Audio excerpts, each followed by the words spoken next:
Now last summer I spent 3 months traveling all across Europe, and as someone who's grown up primarily here in the States, I figured it was a perfect time for me to get to know the locals and learn more about their daily lives and how certain aspects can differ for Europeans and Americans. Aside from the obvious language differences, living amongst the Europeans taught me a lot that I really wasn't expecting as someone who's grown up here in the States. And to be honest, this kind of showed me that parts of American culture that may seem romanticized aren't actually as great as we might think. So if you guys are interested to hear more about what Europeans have to say about life in America, well, make sure you guys stick around.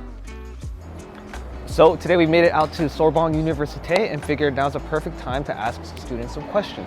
Excusez-moi, est-ce que vous parlez anglais? No. No? Bruh. Excuse-moi. So we met some friends, Lena and Danny, my friend Valentine, and this is Aman, this is Paul and Yula, and this is Jeremy, my friend Laurent. His name's Sungwoo, Yuri, Romeo, and Sim.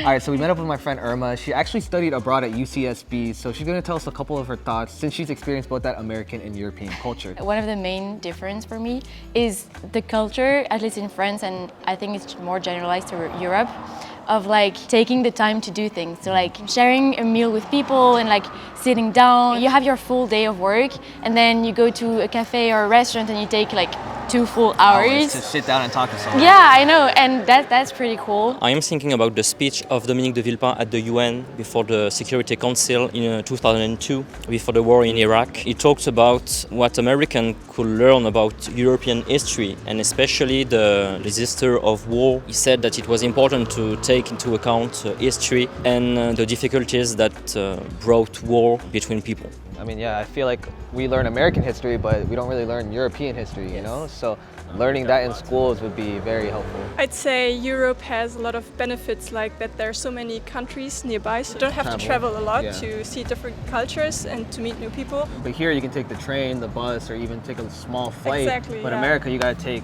a flight for 3 or 4 hours to get to one coast. So right now we are on Rue des Écoles, which is right by the university. I'm hoping we're gonna be able to find some students to ask. And so far we've been getting some pretty great responses, so let's keep it rolling. What I have in mind, it's, you know, in Europe we have a lot of little places in the city, bar, cafe, circular places. I think that's something very European that I don't really find. see. Yeah, I mean in New York, I mean anywhere else, you can see things on the streets. Sometimes you have musicians or artists that play. There's a lot of buskers and people that are like making art, and so that's something that you don't really find in the suburbs or really anywhere else. Qu'est-ce chose que les Américains pouvant apprendre de l'Europe? Je dirais la gastronomie, quoi d'autre? L'architecture et les monuments. Et donc il y a beaucoup de traditions en Europe aussi.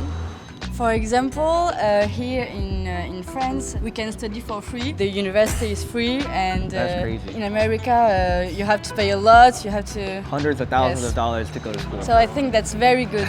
Americans can learn more about architecture because we are here in Paris. The main difference is that all the buildings are built the same with the same architecture that is just right here. In Germany especially, like we have a very, very nice political system. Many Germans will disagree, but we have a proportional election system. So that means if 20% of Germans vote for one party, this party gets 20% of the seats. Not like you Americans or like the British, they also have like a very different system. But the German one I really like. It makes sense. It makes sense. It's like actually fair and egalitarian. Yeah, and it's impossible like to create a bipartisan system like you have. I mean, I think that speaks for itself. I don't really think there's anything else to say. All right, so I'm flexing my multilingual brain a little bit, but I met up with someone who speaks Korean. So we're gonna talk a little bit about his perceptions of Korea versus Paris. 이제 페리스에 와서 뭐가 다른 것 같아요? 그냥 여기 유럽 사람들 봐서 처음 느낀 게 굉장히 자유롭고 이제 한국인들은 주중에 엄청 열심히 일하고 열심히 공부하고 뭐 주말에 잠깐 또 쉬고 아니면 학생들은 주말 또에도 공부하는데 약간 유럽 사람들은 매일매일에도 여유가 있었던 게 가장 큰 것 같아요. 그 점이. Americans should learn from us is public transportations and transports in general because from what I saw there are not much train lines in America and so a lot of people took cars even for big travels so it's much pollution and even in the big cities like in New York or things like this the subways it's terrible because it's like just straight lines and horizontal lines. You can't really come from point A to a point B in an efficient way. In France you have always like a subway station at like 5 minutes of walk, so I think it's much more efficient. And I mean, come on. Let's talk about the European automobiles. Are you kidding? We've seen so many great cars, but that's insane. Now, apologies for interrupting the video, but one thing that I personally learned throughout my time in Europe was how complicated the data networks here in America are. Whenever we were traveling across countries, we were basically able to purchase SIM cards with pre-selected amounts of data that cost as little as 10 euros for 1 month. While traveling, this made our life so much easier, but once I got back to the States, I partnered with Mint Mobile for their same flexibility and affordability. Now, you might already know Mint Mobile if you've seen those funny ads with Ryan Reynolds, who's also an owner, but Mint actually offers premium wireless service for as little as $15 a month without sacrificing any coverage, speed, or data. They're built on the nation's largest 5G network, and they're able to keep their costs low by cutting out the middleman and selling directly to the customers. Now, Mint has actually been coming in super clutch so that I'm still able to use my Samsung Z Flip as my secondary work phone. It was super easy to set up thanks to their digital eSIM cards, which you can get connected straight from your phone, but they can also ship you a new SIM card free of charge if your device isn't eSIM compatible. And the best part is, all Mint Mobile plans come with unlimited talk and text nationwide, as well as super fast 5G and free mobile hotspot. They also offer a modern family plan that allows you to set up an affordable plan with as little as 2 lines, which is great if you're looking to get off your parents' phone line or even start one with your roommates. So if you guys are looking to save on your wireless bill, head to the link in my description or head to mintmobile.com/NicolasChae to get started with premium wireless for as low as $15 a month. Now, back to the video. Excuse me. Huh? Oh, I Got a Feeling by Black Eyed Peas. I don't know, it seems like there's a fear of, I think you were right, the right word is being ostracized for being, I think, like personable almost, and going up to a stranger on the street and asking a question like we're doing today. You know, like here it's been really comfortable, and even people that have not felt comfortable being filmed, we still have talked to them and had a conversation with them, and they've been really nice and really sweet. You go up to New York and you can, excuse me, they're gonna bump you right out of the way. They're not going to care. And don't get me wrong, I think here in France, people are doing their own thing, but they're more relaxed and open to conversation. They take the time to actually listen to you a little bit, so it's been really incredible actually and eye-opening hearing some of them talk about this stuff. But you're listening to I Got a Feeling? Yeah. Good to know. All right, I'll see you later, bro. All right, peace. Americans sometimes don't speak French, obviously. And so I feel like French people can easily get annoyed at, like, you know, having these people coming to their place. They have to make the effort of speaking their language when they are on our territory. So I guess that's the reason why they can be a little bit rude. But they are also generally rude to everyone. So it's not only Americans. It's like, yeah, exactly. I mean, look at this. The French have little water fountains for dogs. Like, you see how cute this is? This is so practical. America, where is the water fountain for the dogs? Is all schools free? No, business school are expensive. That yes. makes sense. What about like Sorbonne? Sorbonne, no, it's free. Yes, it's just free. you have to get into the school? Yes. Like entrance exam? Yes. Study science is free. Okay. But what about art schools? No, it's both free or not free. You can choose. All right. Is that just for French residents? No, it's for everyone. Yes, I think it's for everyone, yes. All right, you heard that here. If you're not trying to pay for school in America, move out here to Paris, bro. That's crazy. Il est une chose que l'Europe pouvant prendre pour l'Amérique. Je dirais la grandeur et l'extravagance. Pour moi, les États-Unis, c'est l'extravagance, tout ce qui est un peu excentrique, grand. Ça fait rêver. Enfin, pour nous, les Européens, ça fait rêver les États-Unis.